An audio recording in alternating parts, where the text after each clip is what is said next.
Le retail en tant qu'entrepreneur, c'est un marché ultra intéressant parce qu'il est hyper complexe. C'est cette chose très triviale que tout le monde fait, prendre un produit dans un rayon, le mettre dans son caddie, ça paraît hyper simple. En fait, pour que ça soit ton produit qui soit pris et pas un autre, c'est ultra complexe. Donc, c'est tous ces paramètres-là qu'en tant qu'entrepreneur du retail, on doit bien comprendre, on doit analyser, on doit améliorer pour que ça soit son produit qui soit le plus souvent pris dans le rayon.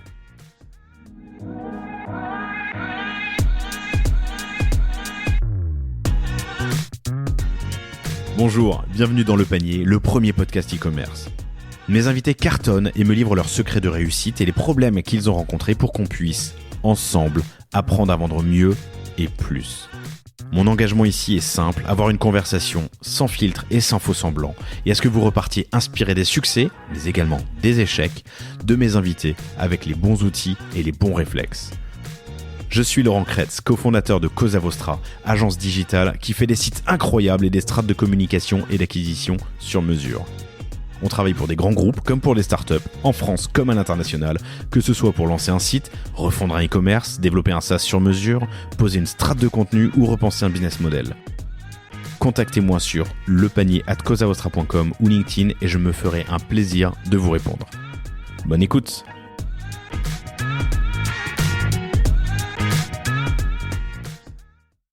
Bonjour à tous, bienvenue dans ce nouvel épisode du Panier. Qui est filmé, que vous pourrez retrouver sur YouTube. Et j'ai l'immense plaisir de recevoir Emmanuel Brillet, qui est le cofondateur avec Benoît Plisson de Harry & Co. Bienvenue, Emmanuel. Merci. C'est cool de t'avoir. Je peux t'appeler Manu? Ça Allez, viendra? let's go. Emmanuel. On m'appelle Manu, tu peux y Manu. aller. Bon, non mais je vais rester sur Emmanuel, c'est très bien. Soyons un minimum formel dans cet épisode où je dis beaucoup de gros mots et d'anglicismes. Chers auditeurs, vous le savez. Harry & Co, c'est l'expert de la cuisine végétale, une société que vous avez créée il y a une dizaine d'années. J'ai pas souvent abordé le sujet, et donc je serais curieux de creuser. Je serais curieux de creuser le sujet avec toi du marché du végétal, de cette belle aventure. Vous avez commencé dans des cantines, ce qui vous a permis d'avoir une belle assise. Et aujourd'hui, vous êtes le leader sur ce secteur. Vous êtes aussi présent dans 5000 points de vente. Donc, on va creuser le sujet de la grande distribution. Ça va être hyper intéressant. Vous avez fait de la pub télé pour un produit qui est grand public. C'est hyper intéressant d'aller toucher le grand public. Et le grand public, il est où? Il est très souvent devant la télé, entre autres. Oui. On parlera aussi un peu d'international, de qualité d'influence, parce que vous avez une ambassadrice et puis vous faites un peu d'influence. Ça nous fait pas mal de sujets. J'avais dit que tu présenterais Harry & Co avant que je fasse la trame. Mais donc, je te laisse le faire. Harry & Co qui est expert de la cuisine végétale. Oui. En fait, chez Harry & Co, ce qu'on veut, c'est déjà tous vous rassurer. En fait, manger plus végétal, c'est pas une punition, c'est pas une contrainte, c'est tout l'inverse. C'est l'occasion de découvrir une cuisine gourmande, une cuisine colorée qui, en fait, peut plaire à tout le monde. Et pour nous, la solution, comme le nom l'indique, c'est les légumineuses. Vous savez, les lentilles, les pois chiches, les haricots, qui sont des graines qui ont plein de vertus et qui peuvent bien remplacer la viande. Et nous, concrètement, on fait des galettes, des boulettes, des falafels, mais aussi des plats cuisinés complets comme un dalle de lentilles, un tikka masala végétal. Voilà, plein de produits qui vous permettent de manger végétal et de vous faire plaisir. Et sans transformer, c'est votre singularité, mais on y viendra tout à l'heure, c'est que vous faites de la vraie cuisine végétale. On n'essaye pas de réinventer le jambon ou le lardon, ce que d'autres font d'ailleurs très bien, mais c'est pas votre... C'est ça, notre particularité, c'est que nous, on veut faire de la vraie bonne cuisine. On se dit, en fait, de plus en plus de gens, on en parlera tout à l'heure, veulent limiter leur consommation de viande, et ils ont raison. Mais pour ça, on peut aussi se tourner vers une cuisine, tout simplement, une cuisine qui a des inspirations souvent exotiques, qui est la cuisine végétale et en fait qui est super bonne et tout le monde peut l'aimer. C'est marrant, moi j'ai réalisé récemment que je mange plus de viande à la maison. Alors un peu de charcuterie, pardon, mais en dehors de ça, plus de viande. Je cuisine essentiellement. Alors pas encore avec Harry & Co, mais les légumes ou des trucs. Ma compagne est indienne, tu vois, on mange pas mal de panir aussi, qui est l'équivalent d'une espèce de tofu, ouais, mais très peu de viande. Et je réalise que je mange de la viande qu'à l'extérieur et encore assez peu. Leader sur pas mal de segments, mais on y viendra. C'est une boîte que vous avez fondée il y a 10 ans, en sortie d'études avec Benoît, hein, c'est ça? Mais justement, par rapport à ce que tu dis, on l'a fondée il y a 10 ans à peu près. Et en fait, le sujet du végétal a complètement changé. Avant, on nous regardait avec des gros yeux, on nous disait mais qu'est-ce que vous nous voulez avec vos légumineuses? Et aujourd'hui, tout le monde sait qu'il faut manger moins de viande.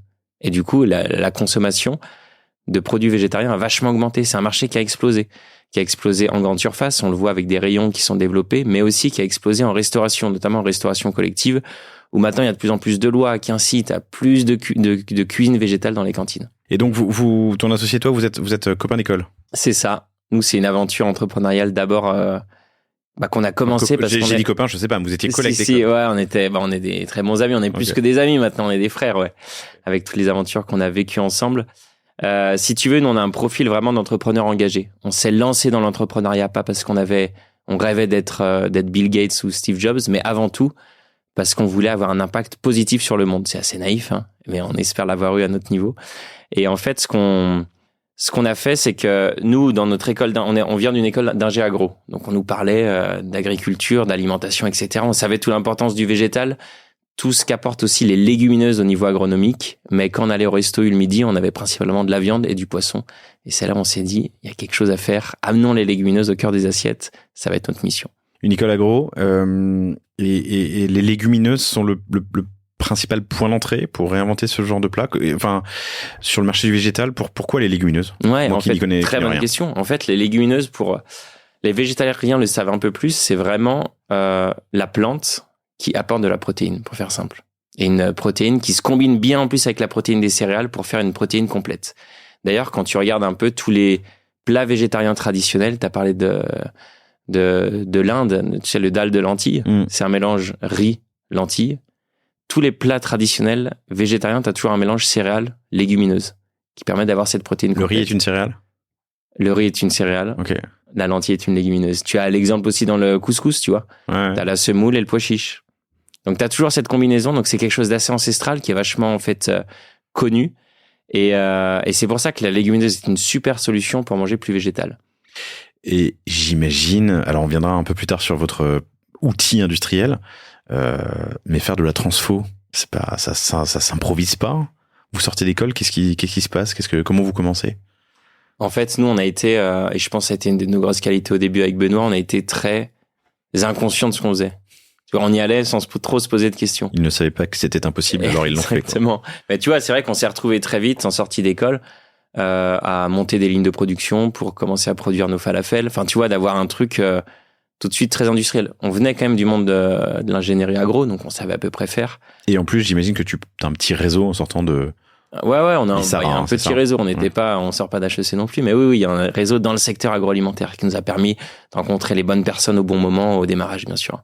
Cool. Parle-moi un peu du marché aujourd'hui. Ouais. Donc, on va dire le marché du végétal. Comment on l'appelle? Ouais, on l'appelle marché du végétal. En restauration, en grande distribution, on parle du traiteur végétal aussi. C'est le rayon, on va retrouver des galettes végétales, de la fausse viande, mais aussi maintenant des plats cuisinés végétariens. On trouve de plus en plus de choses. C'est un marché qui s'est vraiment développé en France depuis quelques années. Nous, on est sur deux marchés distincts. On est sur le marché de la restauration, avec les cantines scolaires, avec les restos universitaires, avec les restos d'entreprise. Et on est aussi sur la grande distribution. Sur ce premier marché de la restauration, donc tu m'as dit cantine, resto d'entreprise. Ouais. Il y a aussi du restaurant traditionnel, chaîne de restaurants. Ouais, on est aussi dans des chaînes de burgers, voilà, des choses comme ça, comme le Ninkasi à Lyon. Okay. Mais oui, bien sûr. J'imagine que c'est pas un marché où tu rentres facilement. Je pense aux cantines. Bah en fait, tu vois, ça a été finalement nous quand on a lancé la boîte avec Benoît. On a d'abord abordé ce marché-là. C'était assez atypique. Souvent, quand on crée une entreprise, on a envie de créer une marque. Toi, tu es un expert du marketing, donc tu connais ces sujets. Nous, on a fait tout l'inverse. Assez câblé ingénieur agro. On va d'abord faire des produits et les vendre pour que les gens les mangent, tu vois. Donc, pas de branding au début. On vend uniquement un produit en restauration scolaire. Donc oui, en fait, au début, il faut oser y aller. On a rencontré des chefs de cantines scolaires qui nous ont ouvert leurs portes. On a pu faire des essais avec des élèves. Donc ça a été hyper itératif, ça a été hyper un travail sur le terrain qu'on a fait et qui nous a permis d'aborder ce marché. C'est sûr que c'est un marché qui prend du temps parce que être dans un restaurant, c'est facile. Commencer à être dans tous les restaurants d'une région, commencer à capter, par exemple, les Restos U, qui est un marché national, etc. Ça prend beaucoup plus de temps.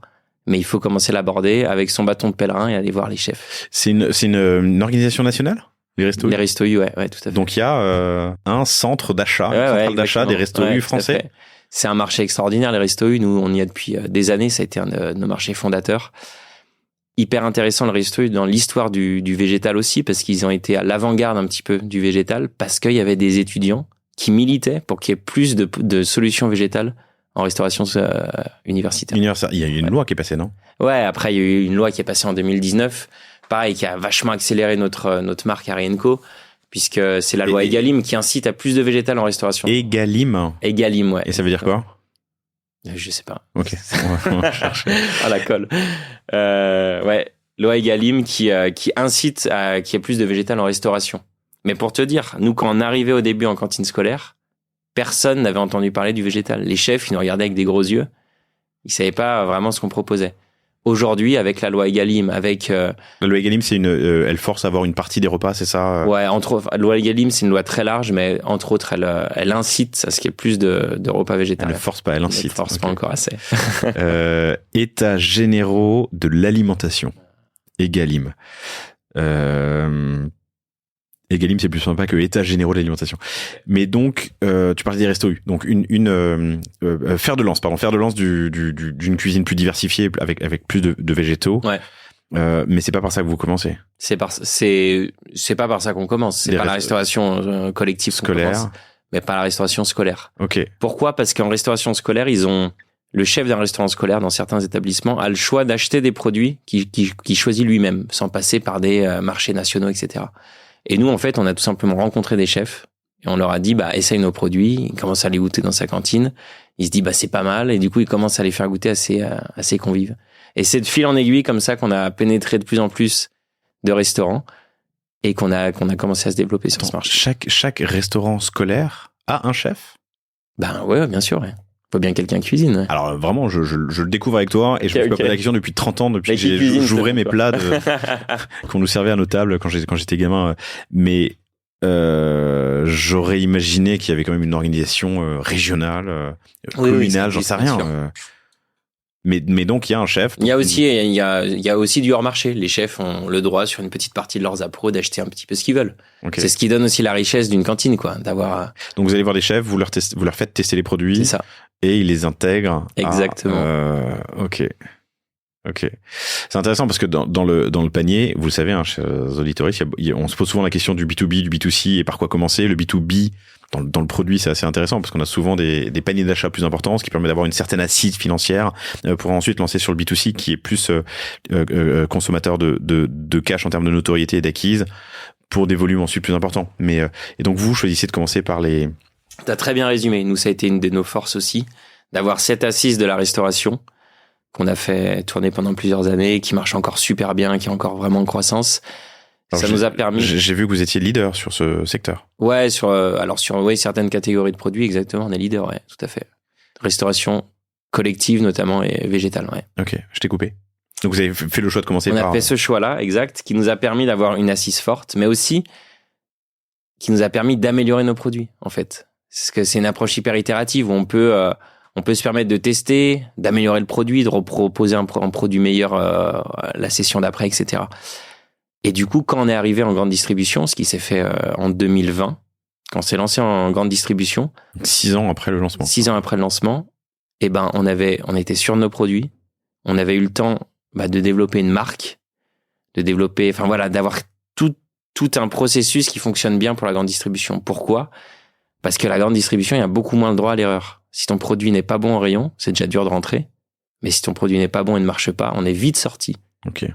Et donc, on a eu le temps, de bien avoir les reins solides pour se lancer sur ce marché. Les reins solides, mais tu pars de zéro en termes de noto à ce moment-là. Tu pars de zéro, ouais.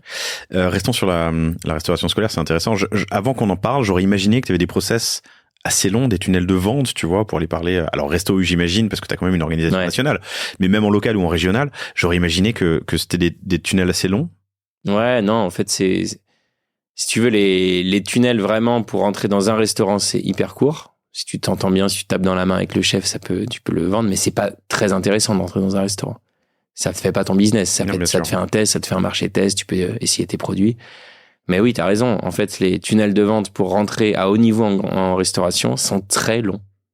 Voilà, sont très longs. Nous, ce qu'on a dû, c'est aller voir les distributeurs, ceux qui distribuent les produits dans tous les restaurants en France, leur montrer qu'il y avait un besoin parce qu'on était allé voir nous-mêmes sur le terrain les restaurants et faire matcher les deux en fait. Ok, donc tu as un intermédiaire entre toi et Resto U par exemple. Vous êtes dans le Resto U aujourd'hui? Ouais, dans tous les restos U. Ouais. Ça a été un long parcours? Ça a été long, ouais, bien sûr. Ouais. Qui est rentré, et donc il y a un intermédiaire qui est le distributeur de nourriture, d'aliments, auquel Resto U achète Exactement. des plats et qui ensuite les distribue dans qui sont nos clients directs, c'est nous. Donc il a fallu séduire les chefs dans les écoles, c'est ça, ce distributeur, et ensuite aller parler à Resto U pour qu'ils commandent vos produits auprès du distributeur. Ouais, c'est ça. C'est ça. Ok. Et ensuite une autre question que je me posais sur cette distribution dans des restaurants scolaires ou restauration collective, c'était la qualité produit et l'assurance qu'il fallait avoir. J'imagine qu'on met pas n'importe quoi dans une assiette d'un gamin. Eh oui, on doit être irréprochable là-dessus, et ce qui nous a permis justement d'y accéder très vite, c'est que nous, il y avait déjà un petit laboratoire d'analyse qualité dans l'usine dans laquelle on travaille, qui nous assurait que tous les lots qu'on envoyait étaient viables d'un point de vue microbio, quoi, qui était sain à la consommation. Donc, il y a de l'assurance qualité, du test. Ah oui, ça c'est obligatoire. C'est justement un prérequis pour entrer sur ces marchés. Ouais. C'est le seul? Il y en a d'autres? Comment on rentre sur un marché comme ça? C'est principalement des bons produits, évidemment. Mais... des bons produits, ça c'est pour tous les marchés. Mais oui, c'est viable d'un point de vue microbio. Ouais. Ok. Hyper intéressant. Tu l'as dit tout à l'heure, mais je voulais quand même y revenir. Votre singularité, c'est de faire de la vraie cuisine végétale plutôt que de réinventer. Ouais. On va en parler de notre singularité. Je pense que c'est un point important. Vas-y. Et de toute façon, la singularité dans une entreprise, c'est hyper important dans son offre, etc. Nous, justement, la particularité, c'est que pour nous, pour amener le plus de personnes à manger plus végétal, on sait que c'est un enjeu hyper fort. C'est un enjeu climatique, c'est un enjeu de souffrance animale, etc. Incitant un maximum de gens à manger plus végétal. Et pour nous, la solution, c'est de la vraie bonne cuisine. En fait, y a plein de gens qui sont réticents à manger des produits hyper transformés, qui vont ressembler à de la viande, mais qui n'en sont pas, etc. Et nous, on veut rassurer par rapport à ça, en fait. Le végétal, c'est pas que ça. C'est aussi des produits cuisinés, sans viande, sans matière animale, mais qui sont quand même super bons. Et aussi en termes d'ADN de la marque, on n'a pas d'additifs dans nos produits, ça nous permet de pas avoir d'additifs, d'avoir aussi beaucoup de matières premières brutes. Par exemple, toutes les légumineuses qu'on cuisine sont des matières premières brutes, ce qui nous permet d'avoir un engagement très fort sur l'origine de ces matières. Donc toutes les légumineuses qu'on cuisine sont d'origine France. Toutes les légumineuses que vous cuisinez sont d'origine France, ok. Ok, donc on parlait du marché, tu m'as dit qu'il y avait d'abord le marché de la restauration et ensuite il y a le marché du retail. C'est un marché qui évolue aussi assez rapidement. Je te faisais la réflexion quand on commençait la préparation tout à l'heure de cet entretien, et d'ailleurs je confondais des choses. Mais moi je parlais avec les mauvais mots, mais des plats cuisinés végétariens et même des plats cuisinés tout court que j'ai vu exploser dans les rayons des supermarchés autour du... Alors c'est des supermarchés de ville, hein, c'est un autre nom. Ouais, la proximité. Bon, bref, supermarché de proximité que j'ai vu exploser au cours des dernières années, avec le végétal qui prend une place de plus en plus importante. Ouais, tout à fait. C'est quelque chose qui se développe bien.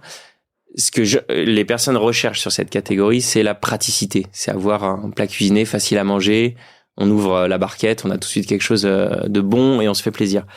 Et du coup, en effet, ça se développe. Mais nous, quand on s'est lancé, le végétal était encore très peu développé. Donc en fait, ces dernières années, le végétal a fait sa place, bataille par rapport à la suprématie de la viande sur cette catégorie-là.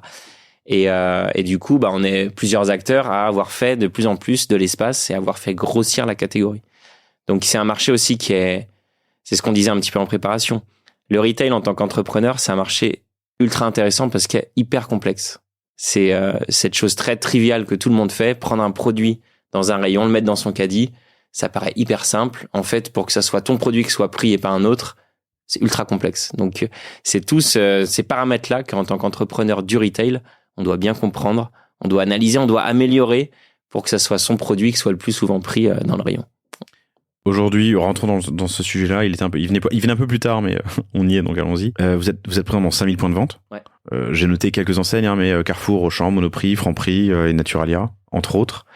Vous avez commencé à attaquer ce marché en 2020, c'est ce que tu m'as dit tout à l'heure. Ouais. Donc en l'espace de 4 ans, vous êtes rentré dans toutes ces belles et grandes enseignes. Et donc un peu plus de 5000 points de vente. Raconte-moi ce parcours. Ouais, c'est un parcours du combattant déjà ou pas ? C'est un parcours d'humain. On est hyper content du résultat. Franchement, on s'attendait pas que ça aille aussi vite. Pour te dire, on a On s'est lancé en grande distribution. C'est quelque chose qu'on préparait depuis 1 an. On s'est lancé en février 2020, donc quelques semaines avant le Covid. Et la totalité de notre chiffre avant était fait en restauration. Le Covid arrive, tous les restaurants ferment. Et puis et la grande distribution reste ouverte. Ah ben non, elle reste ouverte. Ah oui, reste ouverte, pardon, je suis bête, bien sûr. Ouais. Et tu vois, il y a eu un truc de timing de ouf, en fait, où on se dit, du jour au lendemain, il n'y a plus 80% de notre chiffre d'affaires, on peut plus le réaliser, parce que les magasins ferment. Et en fait, on a ouvert ce marché qui a explosé. Nous, nos produits, on a vraiment vécu le truc où notre offre a rencontré son public, quoi. Mais comment vous partez d'une autorité zéro à ce moment-là, quand vous ouvrez... Ouais, en fait, ça faisait quand même pas mal de temps qu'on travaillait à la grande distribution. Le fait qu'on avait une assise en restauration, ça les a vachement rassurés. On avait aussi sorti, c'était un peu anecdotique, j'en ai pas parlé avant, mais une toute petite gamme de produits en surgelé avant qu'on sorte en frais. Donc on était connu par quelques enseignes par cette gamme, elle n'existe plus aujourd'hui, on a relancé. Pourquoi en surgelé? J'ai l'impression que c'est encore plus compliqué que... Il y a plein de potentiel en surgelé. On a ressorti une gamme en surgelé récemment. Okay. Je en reparlerai après. Mais en fait, parce que tout ce qu'on fait en restauration, c'est en surgelé. Donc on avait déjà tout le setup, tu vois, pour faire du surgelé. Bien sûr. Et on arrive du coup en 2020 sur ce marché-là, et là ça marche du tonnerre en fait. Donc on s'est développé dans plein de magasins. En fait, si tu veux, c'est dur d'entrer en grande distribution. Mais aussi, c'est la première étape, c'est la première barrière. Mais après, c'est dur de rester. Pour rester, il faut que ton produit marche. Par contre, quand ton produit marche, les portes s'ouvrent. C'est Eldorado. Mais je repose ma question. Donc, t'as lancé une petite capsule ou une petite gamme en surgelé. Ouais. Mais en 2020, quand tu mets ton produit sur une étagère de supermarché, les gens ne te connaissent pas. Non. Donc, en termes de notoriété, même si les centrales d'achat des distributeurs ont confiance parce que ça fait 7 ans que tu fournis la restauration collective, personne te connaît. Comment est-ce que tu rencontres ton marché, justement? Vous avez accompagné ça d'une campagne de pub? Ouais, tout à fait. Vas-y, je veux bien que tu m'en parles. Ouais. Bon, déjà, une première chose, je te parlerai après des campagnes de pub qu'on a fait. La notoriété en retail vient d'abord du rayon. C'est toujours la plus grosse notoriété. Donc, en fait, ta notoriété va dépendre en grande partie du nombre de points de vente dans lesquels on va te trouver. Les gens te découvrent parce qu'ils te voient en rayon. Et après, tous les gens ne font pas 50 supermarchés. T'as ton ou tes supermarchés. C'est pour ça qu'il faut être dans le plus de magasins possible, pour qu'un maximum de personnes puissent te croiser. C'est comme la notoriété média quand tu fais... Oui, pardon, excuse-moi, j'ai mal compris ce que tu m'as dit. Alors, je pensais que tu disais que c'était comme un élément de réassurance d'être présent. Non. Okay. Non, c'est juste qu'il faut qu'on te voit, quoi. Il faut qu'on te voit. Ta première pub, c'est ton pack en rayon, en fait. C'est simple. Donc, c'est déjà ça. Nous, on a pu avoir au lancement beaucoup de magasins. Et en effet, dès le lancement, on a fait une campagne de pub via du partenariat d'émissions. Vous savez, les petits jingles avant les émissions. Pourquoi c'était intéressant de faire ça? C'était un peu couillu de faire ça au démarrage parce qu'on n'était pas encore connus. Mais en fait, on a fait ça aussi pour montrer une hype tout de suite aux enseignes. Dire, attendez, Harry & Co, il lance en février 2020 sa gamme. Il y a une campagne de pub. C'est le moment d'avoir les produits en rayon. C'est ce qui nous a permis aussi d'avoir beaucoup de magasins qui ont lancé le produit en même temps. D'un point de vue strat, c'est une certaine maturité. Vous avez levé des fonds?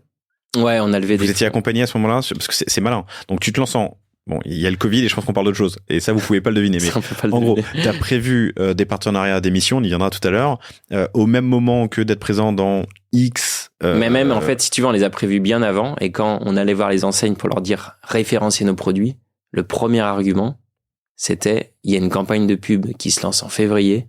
Vous êtes sûr de cartonner? Il faut avoir le produit à ce moment-là, vous passez à côté sinon.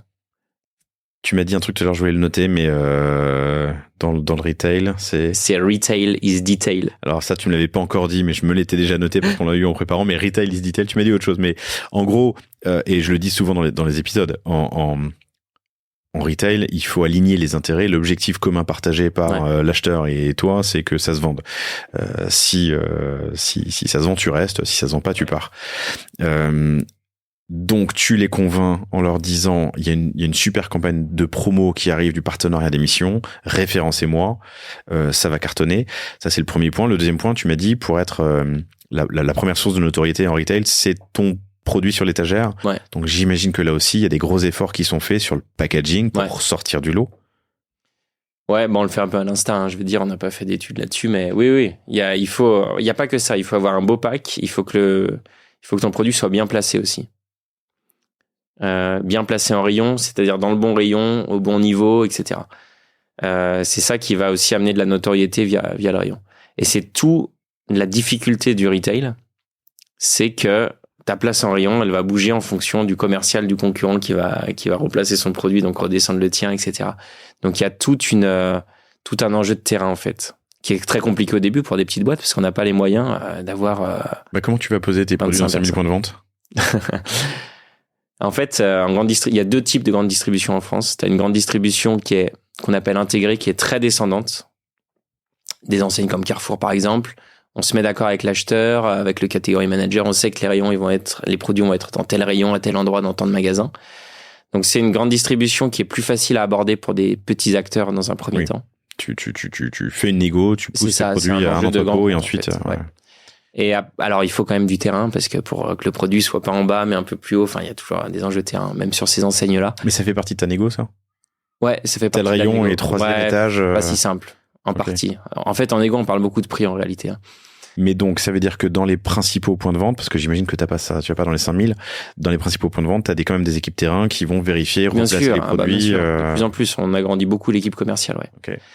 Et ensuite, il y a tous les magasins type Leclerc qui sont indépendants. Et du coup, il faut convaincre chaque magasin d'avoir ton produit. Comme les chefs de... Exact. Ok. Donc, tu vois, c'est très compliqué et ça demande plus... Nous, on était au début très fort chez les intégrés. Maintenant, on est fort chez les 2 types de magasins parce qu'on a maintenant une force de vente qui tourne, qui est performante. Mais dans les indep, ils ont quand même un catalogue produit central dans lequel ils vont piocher les produits. Il faut être référencé à la centrale. Exact. Il y a 2 négos. Référencé à la centrale, plus il faut aller voir les... Et alors, comment est-ce que vous avez choisi ces indépendants? Tu vas pas voir je sais pas combien ils sont Leclerc en France, admettons 500, j'en sais rien. En fait, c'est par zone géographique, il y a un système de régional chez Leclerc. Ouais. Nous, on avait un accord national qui nous permettait d'aller voir plus facilement les régions. Et après, c'est au... Mais donc la manière dont ça marche, c'est que tu négocies ton produit en national. Ouais. Et ensuite, on t'autorise à aller parler Non, tu peux aller parler aux régions sans le national. C'est compliqué. Je vais pas rentrer dans les détails de Leclerc, mais... Ok. En fait, tu peux le faire. Tu peux avoir des accords uniquement régionaux. Tu peux avoir des accords nationaux et régionaux, mais pas dans toutes les régions. C'est particulier. Quelle est la première enseigne que tu vas voir en 2020? Plusieurs. On va voir Monoprix, Casino, Carrefour. En région, au début, Carrefour. Et très rapidement, Auchan rejoint aussi l'aventure. Ouais. Tu te souviens de ton premier rendez-vous? Je pense il y avait Franprix. Je pense que c'est avec Franprix le premier rendez-vous. Ok. Avec un acheteur en centrale? Ouais, en fait, bien sûr, maintenant, on a des rendez-vous avec des acheteurs uniquement. Mais au début, quand on crée sa boîte, quand on essaye d'amener un produit en rayon, il y a j'appelle ça les fenêtres, quand on n'arrive pas à rentrer par la porte, il faut passer par la fenêtre. C'est notamment les services innovation des enseignes. C'est souvent des gens plus à l'écoute, qui sont plus à même d'amener justement ce type de nouveaux produits. Comment t'as trouvé les bonnes personnes? LinkedIn, recherche, échange, réseau? Réseau, ouais. Ok, donc tu rentres par la fenêtre pour aller te présenter à quelqu'un qui est en charge de l'inno de la veille, j'imagine, dans l'une de ses enseignes, pour lui montrer tes produits qui sont déjà packagés. Ouais. Ah oui, là, tu lui parles déjà des partenariats d'émissions. Ouais. Ok. Et lui va te mettre en relation avec des acheteurs. Ouais. Ok. Et la négociation prend du temps pour te lancer en 2020, t'as commencé quand? La négociation n'était pas si longue sur le lancement. Ok. Ça a dû prendre quelques mois. Non, c'était, tu vois, ça a dû démarrer en octobre. Donc le premier point, c'est que il faut se battre pour rentrer. Mais ensuite, il faut se battre évidemment pour rester. Je le disais tout à l'heure, mais de manière assez candide, j'imagine que pour rester, il faut vendre. Pour vendre, il faut entretenir les ventes et donc la notoriété, les actions de communication, les relations avec les acheteurs et les magasins indépendants. Est-ce que tu as des enseignements à nous partager sur... Ouais, en fait, il y a deux métriques qui sont hyper importantes à suivre. C'est ce qu'on appelle le taux de pénétration, c'est le nombre de personnes qui consomment ton produit, et le taux de réachat. C'est le mix des deux qui fait ton chiffre d'affaires. Réachat ou rotation, c'est ça? C'est le on va te recommander en fait, la rotation, c'est ce qui est nourri par ces deux métriques-là. La rotation, pour les gens qui écoutent, c'est notamment la métrique qu'on utilise en grande distribution, c'est les VMH, c'est les ventes moyennes par semaine. Donc, tu vas voir la performance de ton produit dans un magasin en moyenne, combien de fois ton produit est acheté dans le magasin. Et donc, il faut capter plus de monde, augmenter le taux de pénétration et que la personne qui t'achète le plus souvent possible. Voilà, c'est ça les deux métriques qu'on suit. Et donc ça demande augmenter la notoriété, c'est augmenter le taux de pénétration, avoir un pack plus joli aussi, c'est plus de chances que la personne te prenne. Et ensuite, augmenter le taux de réachat. Ça passe, il faut avoir les meilleurs produits possibles. C'est peut-être bête de dire ça, mais pour que la personne ait envie de te racheter. Et aussi, il faut amener des nouveautés. Il faut, tu vois, aujourd'hui, on a des gammes hyper larges. Les gens peuvent consommer du Harry & Co avec un falafel. Ils peuvent acheter un dalle de lentilles corail. Maintenant, on a sorti aussi une gamme apéro. On fait des produits type samosa. Et donc, en fait, pour nous, c'est multiplier les instants de consommation pour que le consommateur, au quotidien, dans différents instants de conso, puisse prendre du Harry & Co. Voilà. Donc, taux de pénétration plus taux de réachat du consommateur final, ça fait ton taux de rotation. Un bon taux de rotation, ça veut dire que le produit s'écoule, en gros. Exactement. Ok. T'as dit un truc qui est intéressant. T'as dit faut tout faire pour que ce soit ton produit qui soit choisi. Dans un rayon, il y a plein de produits. Faut avoir de l'espace, mais en même temps pas trop, parce que l'acheteur, il veut maximiser vaut mieux avoir beaucoup d'espace quand même. Son chiffre au... Non, pardon, par produit, je parle. Ah oui. Il veut maximiser son chiffre par mètre carré ou mètre de linéaire. Comment est-ce que il y a eu des évolutions dont tu peux nous parler du packaging, peut-être de la manière dont le préhender, je sais pas comment on dit, l'attraper. Est-ce qu'il y a eu des évolutions produits marquantes pour que ton produit soit plus facilement choisi? Ouais, en fait, c'est un des sujets du moment, c'est d'améliorer la visibilité du produit en rayon. Donc là, c'est une nouvelle toute récente qu'on a annoncée il y a quelques jours normalement. C'est le rebranding du pack. On a fini de retravailler tout le branding du pack pour le rendre plus attirant pour le consommateur. Donc, on a vraiment étudié un logo plus visible. Enfin, voilà, c'est tout un travail qui fait que le produit va être plus facilement choisi en rayon. Mais c'est pas que le pack, en fait. C'est la place du produit en rayon. C'est aussi que le produit soit dans le bon rayon, parce qu'on ne retrouve pas toujours dans les bons rayons. On est parfois au rayon bio où c'est mélangé avec tous les produits bio et pas forcément avec les unités de besoin liées à nos produits. Donc, en fait, c'est un travail aussi bien packaging, mais aussi de terrain, que le produit soit bien placé. Et c'est que du frais? Nous, on fait principalement du frais. On fait un tout petit peu de surgelé aussi. Ah oui. On a sorti une gamme en surgelé de produits pour cuisiner, pour faire, si on veut faire chez soi des lasagnes végétales, par exemple. On a un produit pour ça, etc. Super pour ce rebranding. On reviendra à la distillerie. J'ai encore d'autres questions, mais que vous venez d'annoncer, c'est début juin. L'épisode sort quelques jours après, mais enregistré 2 mois plus tôt, un mois plus tôt. C'est pour ça, on n'a pas encore annoncé. Donc on parle au passé et il y a l'embargo. Test utilisateur, comment test en rayon, comment est-ce que vous avez testé lancer ce nouveau branding? C'était quoi le modus operandi? Ouais, on a quand même vachement alors il y a plusieurs choses. On a quand même vachement un raisonnement par instinct chez nous. On n'est pas une grosse structure, on n'est pas une multinationale. Il fait bien le boulot pour l'instant, instinct. Ouais, mais en fait je pense que c'est hyper important de garder une certaine intuition en tant que dirigeant et puis au sein des équipes aussi, une intuition de ce qu'il faut faire. Après, on a fait un processus hyper intéressant. On a fait quand même du focus group, très déconnecté des premiers essais qu'on avait fait. C'était plus pour comprendre la perception du consommateur en rayon, avec nos packs, avec des packs concurrents, savoir comment il comprend tout ça, comment il hiérarchise les choses qu'il voit sur le packaging. On a travaillé aussi avec une agence de com qui a une expertise en grande distribution. Donc aussi, on s'est appuyé sur leur vision, sur certains placements du logo, tu vois, certaines tailles, etc. Mais après, c'est beaucoup à l'instinct. On n'a pas refait des tests conso sur le pack final, tu vois, par exemple. Pour autant, on est assez sûr de ce qu'on a fait. Quand tu fais un rebranding comme ça, on l'avait abordé avec je sais plus quelle marque, mais c'était intéressant. Quand tu fais un rebranding comme ça, il y a du stock actuellement dans les 5000 points de vente. Ouais. Comment est-ce que tu vas gérer l'overlap ou justement l'écoulement Ça se gère assez facilement. Tout seul. Ouais, ça se gère tout seul. Ouais. T'es cool et puis un jour, lors d'une prochaine rotation, c'est le nouveau produit. Oui. Et si à un moment il y a les 2 packs en rayon pendant quelques semaines, c'est pas très grave non plus. C'est pas la fin du monde. Non, ça arrive toujours. Ça. Et du coup, faut pas dire du coup. Vous avez quand même une formation, une communication auprès des acheteurs, des indépendants dans les Leclerc. Ouais, bien sûr. Donc ça va être. Mais il y a d'abord une formation au sein de nos équipes de vente, tu vois. Ça va être un des premiers arguments qu'ils vont dire. Il y a aussi nos équipes marketing et équipes de vente qui vont communiquer aux rencontres, aux acheteurs, lors de réunions spécifiques pour ça. En fait, si tu veux, c'est une super nouvelle. On est très fiers de l'annoncer, nous, à nos clients. Parce qu'on va leur dire, nous, on a amélioré le pack est encore plus visible. Et c'est ce qu'on disait tout à l'heure, ça va améliorer les ventes des produits en magasin. Super. Je reviens sur la distribution pour ce move que je ne vois pas encore du coup, mais qu'on verra bientôt. Je l'ai pas dit, hein, mais vous pouvez aller sur harry-co.com pour voir les produits dont on parle. Mais je crois que tu es l'un des premiers invités de l'histoire du panier qui ne vend pas en ligne. C'est vrai que je l'ai pas dit tout à l'heure, et tu m'expliqueras pourquoi tout à l'heure. Je reviens juste sur la distri parce que c'est un sujet qui est passionnant. Est-ce qu'il y a eu un moment où on doit se battre pour entrer? Enfin, tu vois, t'es David contre Goliath. Alors, t'es certainement pas Goliath aujourd'hui, mais est-ce qu'il y a eu un déclic en termes de volume, peut-être de distribution sur le marché, de distribution géographique, j'en sais rien. Il y a un moment où tu sens que la négo change un peu, où le pouvoir l'équilibre des pouvoirs change un peu? Non. Pourquoi? Parce que les grands distributeurs sont gigantesques par rapport à nous. Ils sont tout puissants. Voilà. Ils sont très gros par rapport à nous.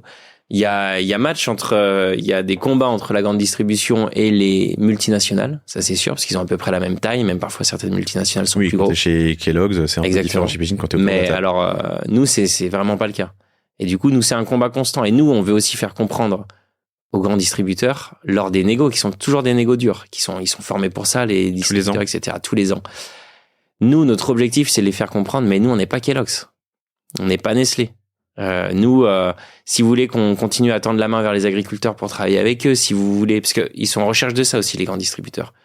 Sans cesse, on leur explique qu'on est, par nature, une entreprise engagée et différente des multinationales.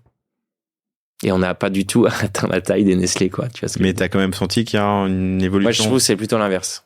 Au tout début, la première année de négo, c'était assez facile. Ah, t'es le petit nouveau, t'es mignon, t'es sympa, je vais te tester. Et quand tes produits commencent à tourner, là, ça se durcit, en fait. Okay. Voilà. Donc, c'est plutôt l'inverse. Ok, non mais c'est bon à savoir pour vous qui nous écoutez et qui vous lancez ou vous êtes lancé ou grandissez en grande distri. Tu séduis par ta nouveauté au début, on s'est dit tiens on va tester, puis là on se dit bon ça marche, comment je vais le serrer un petit peu Exactement. ce ring. C'est réel. Très bien, hyper intéressant. T'as des contrats tous les ans, t'as des renégociations tous les ans. Ouais, il y a des négos tous les ans. Et t'as des engagements mini, maxi, volume de commandes? Non, c'est pas si simple que ça. Ok. Et c'est surtout un arrangement on se met d'accord sur le prix, principalement. Ok. Et le nombre de magasins. Ouais. Ok. Et j'imagine que ça met des gros coups de pression sur ton BFR aussi? Bah, c'est-à-dire les négos? Non. Quand on te commande, je sais pas, 10 000 produits pour aller inonder les 200 points de vente de Naturalia, j'en sais rien. En fait, non. Parce que nous, on est dans le frais. Et le frais, c'est... T'as des rotations rapides, c'est des rotations tout le temps. En fait, nous, on fait, pour un seul client, on fait 3 livraisons par semaine en général. Ok. Donc, tu vois, on a tout le temps. Tu t'inscris dans un rythme, en fait. On a un rythme. Okay. On n'a jamais, en fait, si tu veux, oui, il y a des marchés en alimentaire, notamment dans le sec, par exemple. Je sais que dans la boisson, parfois, ils doivent faire beaucoup de production qui vont écouler d'un coup. Nous, on est dans le frais. On produit, c'est tout de suite livré, etc. On est dans quelque chose d'assez constant, d'assez fluide. Sur les 4 années qui viennent de s'écouler, 3 et demi de grande distri. Est-ce qu'il y a des choses que tu aurais faites différentes? Est-ce que il y a des erreurs que tu aurais pu, que tu as faites et que dont tu pourrais nous parler? Ouais. Je pense qu'il faut être en grande distri hyper exigeant sur le produit. Il faut que le produit soit le meilleur qui soit. Nous, il y a eu des produits qu'on a sortis qui étaient pas assez bons, qu'on a du coup enlevé. Nos premiers plats cuisinés, on en avait sorti 4. On en a vite gardé plus que 2. Parce que, en fait, un consommateur qui a fait tout l'effort de prendre le produit, donc il t'a vu, et le pack l'a attiré, il a pris le produit, l'offre de valeur était intéressante, il l'a mis dans son caddie. S'il le mange chez lui et que c'est pas bon, t'as tout perdu, en fait, tu vois. Parce s'il a vraiment pas aimé, il va pas racheter du Harry & Co. Et du coup, tous ces efforts pour quelque chose de négatif. Donc, il faut être vraiment sûr de ce qu'on lance sur le marché. C'est assez subjectif, le goût. Ouais, c'est subjectif, mais en vrai, tu vois, sur les 4 produits qu'on avait lancés, on savait que c'est les 2 qu'on a arrêtés, c'était les moins bons, tu vois. Ok. Donc, c'est pas si subjectif. Et dernière question, est-ce qu'il y a des MDD? Donc, c'est des marques de distributeurs, hein, c'est des marques que lancent c'est des marques blanches, en fait, que lancent les distributeurs. C'est les produits reflets chez Carrefour, je crois, ou bref. Est-ce qu'il y a de la concurrence MDD sur le végétal?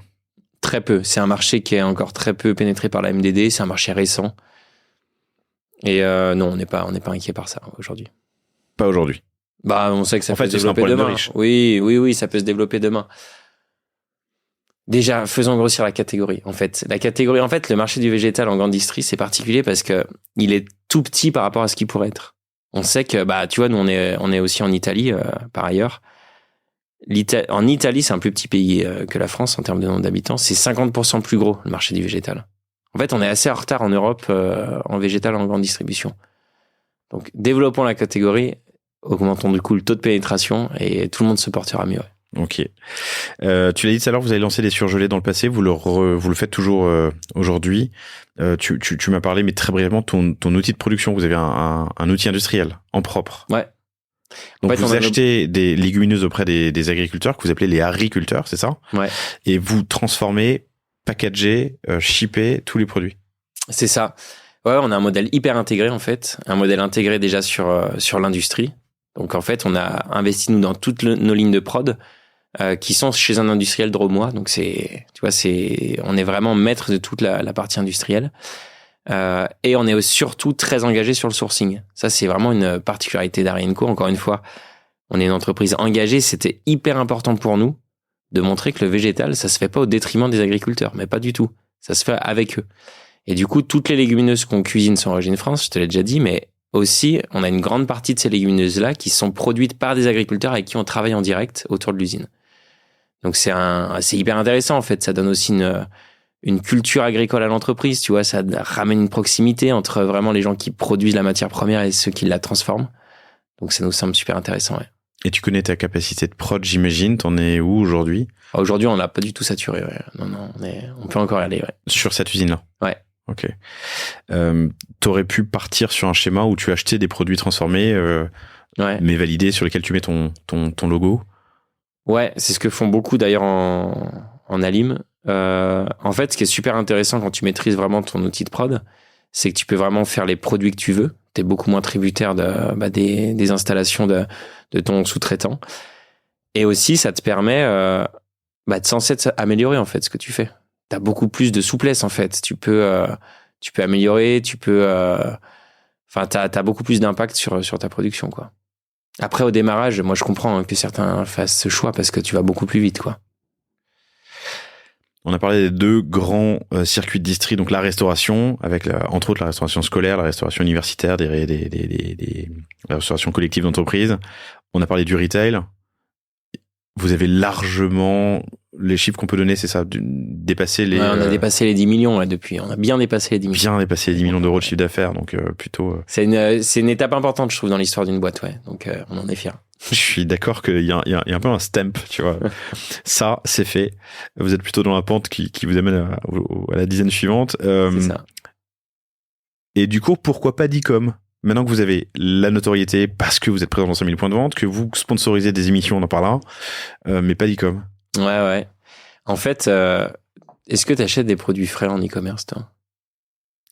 Bah, pas en direct. Ouais, c'est ça. Via des distributeurs. Ouais, c'est ça, via des distributeurs. Ah bah d'ailleurs, nous, on fait beaucoup de e-commerce via le drive des distributeurs. Ouais, c'est ça. Nous, on est très présents dans les drives. Mais non, on fait pas de e-commerce. Moi, j'adorerais faire du e-commerce. Avoir une campagne de pub où tu vois ensuite, une campagne média où tu vois ensuite les clics des personnes sur ton site qui a acheté le produit, c'est trop bien, tu vois. Et nous, on n'a pas des produits qui s'y prêtent, tu vois. Il y a aucun acteur qui font ça en direct, parce que la livraison est trop chère. Il y a plein de raisons, qui font que c'est compliqué. Mais non, on fait pas de e-commerce si on n'a pas de projet de le faire, je t'avoue. Et vous êtes présent sur des distributeurs du type, je sais pas, La Fourche ou autre? Non, on n'est pas présent chez La Fourche. Je pense à cet exemple, mais il pourrait y en avoir d'autres. Ouais, bah en fait, je sais plus chez qui on est. Mais oui, on est. De toute façon, on nous trouve beaucoup en ligne. On trouve beaucoup en ligne via les drives, via les click and collect, et les choses comme ça, ouais. Les livraisons à domicile. Ouais. Je posais la question, mais la réponse est évidente, effectivement. Et j'imagine que dans une consommation quotidienne, soit je vais au supermarché du coin pour m'acheter mon plat de midi que je vais réchauffer, soit ça s'inscrit dans un panier de courses. Donc il y a aussi du dentifrice et puis du... C'est ça. Top, hyper intéressant. Vous avez commencé, je sais pas, j'ai pas posé la question, mais je crois le deviner, à faire parler de vous, donc en 2019, c'est ça, avec des partenariats d'émissions. Ouais, en 2020, ouais, exactement. Ouais. J'imagine que vous ne faites pas que ça en marketing. Je sais que vous faites aussi de l'influence. Vous avez une ambassadrice. Vous avez fait de la pub télé. Raconte-moi un peu le mix média aujourd'hui. Ouais. Nous, on a d'abord eu un mix média quand même assez télé par rapport aux social media. Et en fait, de plus en plus, on s'est quand même plus mis à faire aussi du réseau social. D'ailleurs, on s'est lancé sur TikTok assez tôt, tu vois, par exemple, on a une belle communauté aujourd'hui, on a à peu près 75 000 followers. Donc on a vraiment trouvé notre équilibre aujourd'hui entre télé, réseaux sociaux et presse média. Mais la télé reste important pour nos marchés, qui sont des marchés retail, grand public, où il faut, je crois que tu le disais au début, il faut capter du monde, quoi. Il faut, et pas seulement les gens hyper affinitaires avec ce que tu fais. Et après, à l'inverse, les réseaux sociaux, on peut capter des gens hyper affinitaires, on peut tester, essayer, tu vois, ce qui est très différent de la télé où tu as un spot de pub qui va durer, etc., certaines semaines. Les réseaux sociaux, ça nous permet de tester, on fait du sponsor sur un truc, ça marche pas, on change, etc. Donc en vrai, les réseaux sociaux, ça donne une souplesse folle et ça permet de vachement plus cibler, ouais. Mais t'es capable de mesurer l'impact ? Réseaux sociaux versus passage télé versus... tu vois, typiquement, on fait pas de e-commerce. L'enjeu, on a un enjeu très fort, c'est de mesurer l'impact de ce qu'on fait. C'est hyper dur, en fait. Pourquoi c'est dur ? Parce qu'aussi, on est une entreprise vachement en croissance. On est dans toujours plus de magasins. On amène plus de produits dans chaque rayon. On amène des innovations. On fait de la pub. On fait de la promo. Tu vois, il y a plein de trucs. Qu'est-ce qui explique la croissance du chiffre ? C'est dur, en fait, de comment on dirait ça. Et du coup, comment tu fais ? Parce qu'il y a plein d'auditeurs qui se posent la question et qui sont dans la même situation. Aujourd'hui, on le fait pas. Ce qu'on peut regarder, c'est on fait des études de notoriété qui nous disent à peu près comment les gens nous connaissent, tu vois. Mais c'est en fait donc corréler la croissance. Donc sur ton achat média sur les réseaux sociaux, peut-être, tes pubs télé, ton sponsoring d'émission. Et tu vois tout au bout des ventes qui, pardon, je mets ma main devant ta caméra, et tu vois tout au bout des ventes qui ont augmenté ou pas. C'est ça. Ouais. Tu pourrais tester, j'imagine, géographiquement. On peut. Ouais, il y a des choses. En fait, on le fait pas aujourd'hui. C'est des projets qu'on a. C'est davantage suivre l'impact de nos... Oui, en vrai, c'est pas dans ton intérêt aujourd'hui. Ton intérêt aujourd'hui, c'est de grossir. Donc, autant faire une pub sur France 2 en national et pas France 3 sur PACA. Mais c'est vrai que le jour où la croissance baissera, on va aussi essayer de rationaliser un peu tout ça, tu vois. Aujourd'hui, on travaille assez empiriquement sur le sujet, ça c'est clair. Bon, raconte-moi le sponsoring d'émission, je trouve ça intéressant. Télécrochet, putain, c'est le terme que je cherchais tout à l'heure. Excuse-moi. Quand on préparait l'émission, on parlait du sponsoring d'émission télé, et il y a deux choses. Il y a, je sais pas, le sponsoring de quotidien, donc une émission longue avec Harry & Co, c'est ce que vous avez fait. Mais il y a aussi des télécrochets qui sont des émissions de 1 minute, 2 minutes, qui vous sont amenées par Amundi Mutuel ou bref, vous voyez l'idée, quoi. Carglass répare, Carglass remplace, on connaît par cœur maintenant. Eux-mêmes, ouais, c'est ça. Nous, c'est vraiment du partenariat d'émission. C'est le in, le out, tu vois, avant l'émission, après l'émission. Comment on y vient ? En fait, nous, on est accompagné sur ce sujet par une personne qu'on connaît depuis longtemps, qui nous fait les négociations médias. Et en fait, c'est vrai qu'il nous a tout de suite conseillé ce type de modèle parce que aujourd'hui, on peut faire du pack shot dessus, c'est-à-dire pouvoir montrer son produit. C'est super important au début parce que ce qu'on veut, c'est qu'il y ait une rémanence du client, de ton produit dans la tête du client, qu'il le retrouve en magasin. Donc nous, on a fait des choses très simples au début. On fait des tout petits jingles, ça dure entre 6 et 8 secondes.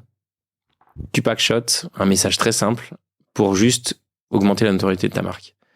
Et en fait, l'intérêt par rapport à un spot de pub plus long ou un spot de pub hors partenariat, c'est que c'est beaucoup moins cher. Voilà. Ça coûte combien ? Nous, je me souviens de notre première campagne. Alors attention, c'est pas rien. Non mais pardon, avant que tu répondes, vous avez fait des partenariats sur Arte, sur Canal, avec Click, la boîte à questions, sur Quotidien. J'imagine que t'as une sacrée différence, mais. Ouais, mais en fait non, parce que ça dépend après de la durée, tu vois, de ton partenariat. T'as des partenariats qui sont très longs, qui sont sur plusieurs mois, d'autres sur quelques semaines, tu vois. Mais en gros, un partenariat d'émission, tu peux en avoir pour 150 000 euros.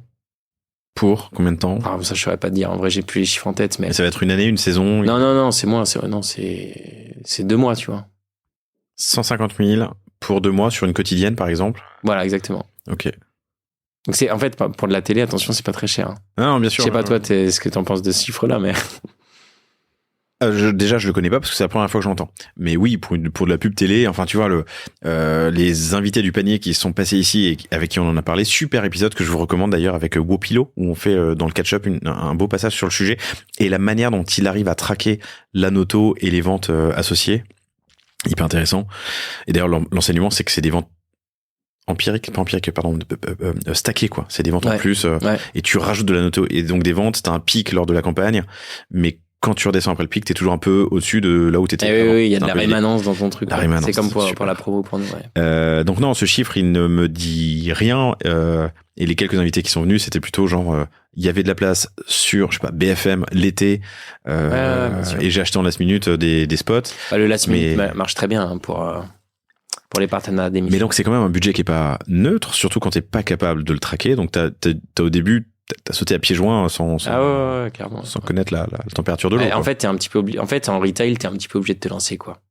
Parce que si t'y vas un petit peu à reculons, c'est un conseil que tu donnes. Ouais, ton risque c'est que tes ventes se développent pas, quoi. Ouais. Ok. Surtout sur un produit comme ça qui est vraiment grande conso, grosse fréquence, j'imagine. Il y a quand même alors, pour faire de la télé, il faut quand même être dans un certain nombre de magasins. Tu vois, c'est quand même le truc. Parce que comme tu vas toucher vraiment tout le monde, il faut pas qu'une personne sur deux descende de chez lui et trouve pas ton produit. C'est quoi ta première émission en 2020? C'était bon, peu importe. Je pense que c'était Click. T'avais quand même un gros pari qu'il fallait que t'aies négocié le partenariat avant la négociation de la distribution. Donc il fallait être sûr que. Oui, c'était un vrai pari, ouais. T'aurais pu annuler le partenariat ou pas? Non. En last minute? Je pense pas, non, franchement. Donc faire un partenariat à 150 000 balles pour une émission quotidienne pour un produit qui est introuvable en magasin, ça aurait été con. Ouais, je pense qu'en vrai, les deux négos se sont faits à peu près en même temps, en réalité. Okay. On a un peu teasé, tu vois, on était encore en fin de négo quand on commençait à avoir les premiers clients, etc. Comment on fait pour les sponsoriser Click? Nous, on est passé par un média programme. Enfin, c'est Roland, c'est devenu un ami qui nous il y a des agences, il y a des. Ok. Très bien, très bien. Hyper intéressant. Donc partenariat et sponsoring d'émissions. Est-ce qu'il y en a d'autres qui vont venir? Ouais. On a été chez Quotidien il y a pas très longtemps là. Donc on a fait. Pendant combien de temps? Putain, je saurais même plus dire. Pendant un mois à peu près. Récemment? Ouais, tout récemment. Ouais. C'était il y a un mois et demi. C'est quoi le délai d'impact sur les ventes? Tu vois quand même un impact? Oui, mais en fait, nous, nos ventes croient beaucoup en ce moment. Mais c'est dur à dire pourquoi en fait. Mais oui, je pense qu'il y a un impact. C'est un ensemble de choses, évidemment. Mais tu te souviens un peu des délais? Enfin, tu commences Quotidien et puis d'un coup, tu sens une inflexion dans les chiffres? Ouais, en fait, oui. Parce que tu livres plusieurs fois par semaine. Donc j'imagine que t'as du réachat de la rotation de la part des... Mais on parle de quelques jours, quelques semaines? Ouais, quelques semaines, ouais. On le sent assez vite, ouais. Ouais, on le sent assez vite. Mais après, en fait, comme tout bouge, c'est un moment aussi, on a augmenté notre force de vente assez significativement. Tu vois, on a plus de personnes sur le terrain. C'est dur de savoir d'où ça vient. Mais je vais te dire, à la limite, peu importe. Tant que la notoriété augmente. Parce qu'en fait, ce qui peut se passer, tu vois, les grandes marques qui sont plutôt en croissance, mais qui sont très très hauts, tu vois, ils font toujours des campagnes de pub pour maintenir aussi Top of mind. Exactement. T'as parlé de rémanence, on n'avait jamais utilisé ce terme sur le panier, je suis très heureux qu'on l'utilise. La rémanence, c'est pas aussi ce qui se passe dans la rétine? Je sais pas, peut-être. Non, c'est pas ça. Tu vois une image, en fait, on voit une dizaine d'images par seconde. Ah, et oui. Ton cerveau est capable d'être... T'as raison. Je l'ai mal formulé, mais c'est un truc comme ça. Et vous avez aussi fait de la pub. De la vraie pub, du spot. Ouais, un tout petit peu. Ça ressemble à beaucoup à ce que t'as dit tout à l'heure. On a fait un spot long sur BFM. En fait, on a voulu faire un spot plus, comme on est une marque qui a beaucoup de choses à dire, tu vois, qui est engagée auprès des agriculteurs, auprès du climat, etc. On a voulu faire un spot où on prend le temps d'expliquer tout ça. Donc c'est un spot plus corporate, tu vois, pas moins de packshot, etc. Donc on l'a fait sur une petite période sur BFM. Quelle époque? C'était il y a un an. Tu vas le refaire? C'est pas prévu. C'est pas prévu. Non. Le sponsoring marche bien. Le sponsoring marche bien. Ouais. Okay. Bon, on n'est pas fermé à ça en vrai, mais non, c'est pas prévu. Ensuite, il faut choisir la bonne émission qui correspondra à ton audience et ton. C'est ça. Et ton budget aussi. Oui, j'imagine qu'entre ça et je sais pas une émission culinaire sur. En fait, après il faut jongler entre tout ça, quoi. Ok. On peut pas tout faire chaque année en fait. J'ai vu sur votre LinkedIn là que vous aviez aussi dans des posts récents que vous aviez aussi des influenceurs, influenceuses, des ambassadrices. Vous avez notamment choisi une certaine Charline Ouais. comme diététicienne ambassadrice de la marque. On la salue. Ouais, elle est super, Charline. Ouais. Pourquoi Ouais. elle, comment et pourquoi surtout? Bah, hyper intéressant, Charline, parce que nous, on avait envie d'amener un côté un petit peu plus expert sur la partie nutrition, diète, sur les produits. Souvent, le végétal, on se dit, mais je vais avoir des carences, tu vois, des trucs comme ça. Donc, en fait, Charline amène un discours scientifique sur le sujet, un discours rationnel, tu vois, rassurant pour les gens. Et en même temps, Charline, je sais pas si tu le connais un peu, mais elle est délirante, elle est hyper vivante, donc ça colle vachement aussi avec l'image d'Arienco. Donc c'est un match super. Avec Charline, on a fait des choses, on a fait beaucoup de vidéos recettes, ce qui est vraiment dans la ligne édito de ce qu'elle a l'habitude de faire. Mais on a aussi fait quelque chose qu'on n'avait jamais fait encore, c'est qu'on a filmé notre usine avec elle. On a fait une vidéo où elle visite l'usine et elle a fait une vidéo elle en fait où elle commente. Et on s'est dit mais tu vois ce type d'influenceur nous permet de faire plus que ce qu'on avait l'habitude de faire via sa ligne édito. Donc, c'est une vidéo, elle est dans l'usine, on voit toutes les étapes de la fabrication de nos falafels. Et dans un marché de grande consommation qui est le vôtre, c'est important versus un sponsoring d'émission télé en termes d'impact. Ouais. C'est juste que tu multiplies les canaux, j'entends bien, mais enfin En fait, on dit beaucoup plus de choses avec ce type d'influenceur, tu vois. Un spot, un partenariat d'émission, on a un jingle et puis on dit Arienco accompagne telle émission, tu vois. Donc c'est très court. Avec Charline, on peut s'exprimer aussi. Il y a vraiment cette synergie entre sa ligne d'édito et la nôtre. Enfin, tu vois, il y a plein de choses intéressantes, quoi. Et puis après, les réseaux sociaux, c'est intéressant, notamment via les influenceurs pour créer des communautés, quoi, faire quelque chose de plus proche avec nos clients. Vous la retrouvez sur Charline, diététicienne. Tout attaché sur Insta. Elle fait beaucoup de posts, ou alors c'est peut-être un hasard, mais je suis tombé sur ses dernières stories. Arienco, elle a presque 200 000 followers sur Insta. J'ai pas regardé sur LinkedIn, sur TikTok, pardon. Est-ce qu'il pourrait y en avoir d'autres? Ouais, bien sûr. Ouais, il pourrait y en avoir d'autres. Ouais. Ouais, mais c'est la première fois vraiment qu'on fait un partenariat aussi fort, tu vois. C'est en fait un level dans l'influence. Ouais, carrément. Okay. Ouais. Et vous avez aussi des influenceurs. Ouais. Que vous travaillez en interne. Ouais, on a on a pas mal fait de petits influenceurs, ce qu'on appelle les micro-influenceurs, ce qui est super intéressant parce que c'est des gens qui peuvent découvrir nos produits, qui sont affinitaires déjà avec ce qu'on fait. Et qu'on travaille en interne, ouais, tout à fait. Quel budget sur l'influence et l'ambassadorat en général? C'est pas des gros budgets chez nous encore, ouais.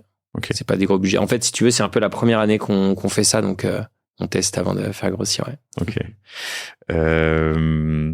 Top. Est-ce qu'il y a d'autres leviers marketing qu'on n'aurait pas abordés et qui sont importants, qui ont été importants? Il y a quelque chose qu'on se pose la question en ce moment. Là, c'est des réflexions qu'on a, c'est sur l'affichage. On en a fait par le passé il y a longtemps. Je sais pas toi ce que t'en penses, mais on se dit de plus en plus que, tu vois, ça reste ciblé, c'est un peu plus ciblé. Tu peux faire dans des gros bassins où on est déjà très présent. Notamment de l'affichage en extérieur, on pense que ça peut être pas mal, tu vois. Voilà, c'est les sujets du moment.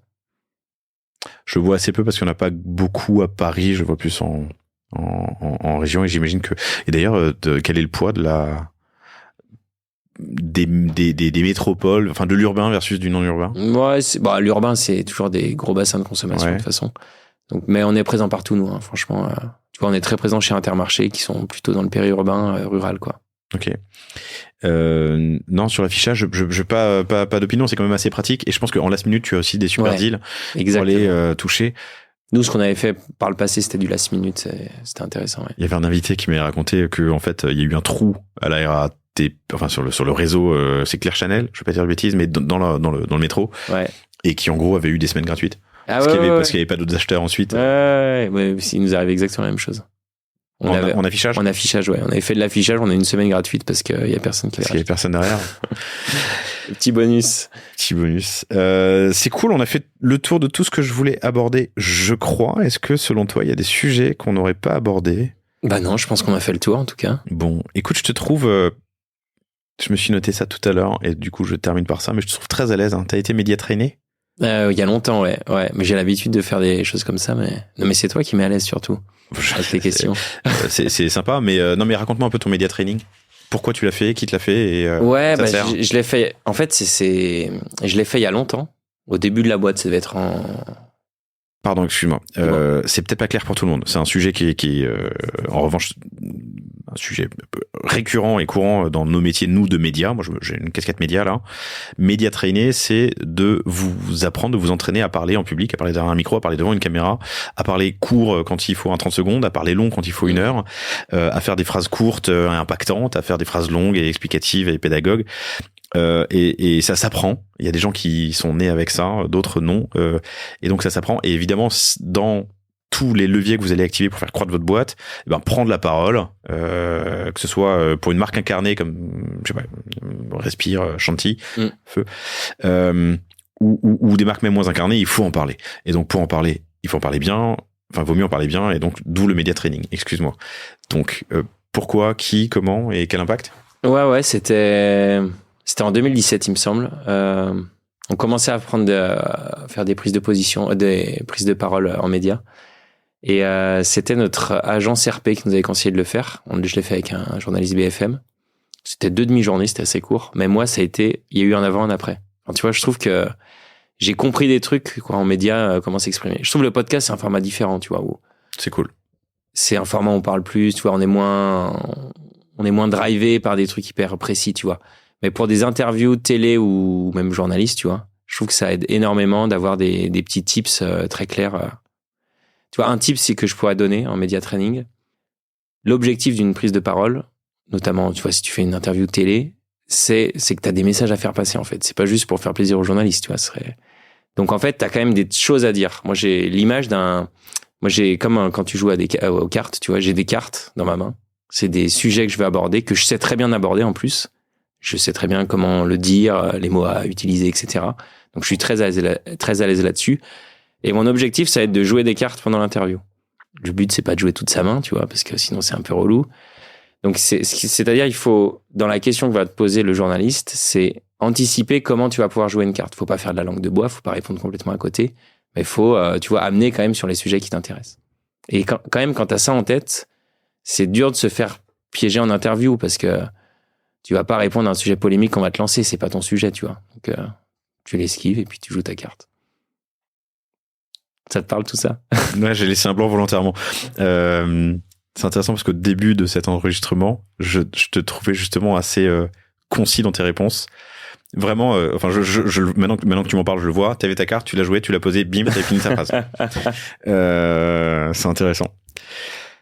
Écoute, c'était super. Merci infiniment, Emmanuel. Merci beaucoup à toi. Brehier, BREHIER, si vous voulez poursuivre la conversation sur LinkedIn avec Emmanuel, ou Benoît Plisson, PLI2SON, sur LinkedIn si vous avez des questions, surtout n'hésitez pas.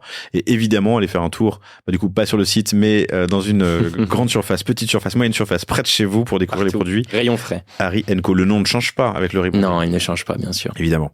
Tu sais que, donc on se parle depuis quelques mois avec toi et puis avec ton Yanis, Yanis. Et j'ai réalisé ce matin le haricot. Voilà, j'avais pas vu. Mais c'est ça, les bons jeux de mots, on n'a pas besoin de les comprendre. Non, c'est ça. Les bonnes marques. Harry & Co. Merci Emmanuel. Merci à toi. Merci à vous toutes et tous et je vous dis à très bientôt. Salut.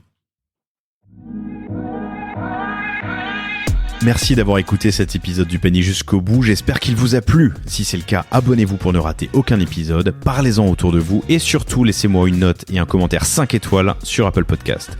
N'hésitez pas non plus à le partager à chacun de vos amis dans le business. Chaque nouvel auditeur est une victoire. Si vous avez besoin de lancer ou refondre votre site internet, de créer un Shopify ou un WooCommerce, de performer avec une stratégie de contenu efficace, n'hésitez pas à me contacter à l'adresse lepanier@cosavostra.com. On se fera un plaisir de vous répondre. Et enfin, et surtout, inscrivez-vous à la newsletter du panier sur lepanier.io. À bientôt pour un prochain épisode.